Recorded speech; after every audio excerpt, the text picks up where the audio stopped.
Well, the absolute truth is my dad never graduated from college. Oh, What happened was he was so smart, poor dad, that he got his bachelor's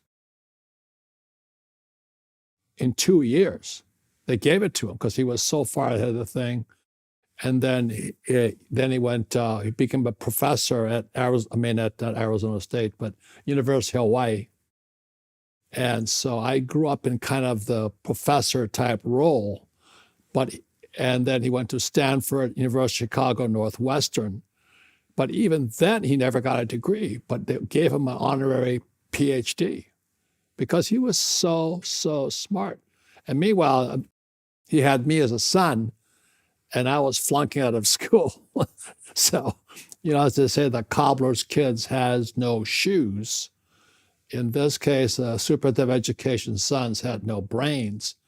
So I flunked out of high school twice. I flunked out when I was 15, and I flunked out when I was 17. And it wasn't that I couldn't study. It's just I didn't like school. And but I flunked English because I can't write. And I think that's kind of interesting, huh, Vlad? I flunked English twice when I was 15 and 17 because I can't write. And today I'm a best-selling author. So it just shows you that school is not the be-all, end-all to everybody. Your life expectancy once you got to Vietnam was 30 days.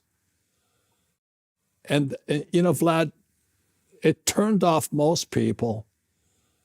But being a Marine and proving I'm not the brightest guy in the world, I said, I want to try that. But again, it was my economics teacher from the academy who told me it was like to fly a B-17 and get shot down. I said, man, that's a life experience I don't want to miss. So anyway, so by 1972, I'm flying in Vietnam off a carrier helicopter gunship, and I went down 3 times. And it was the best experience of my life.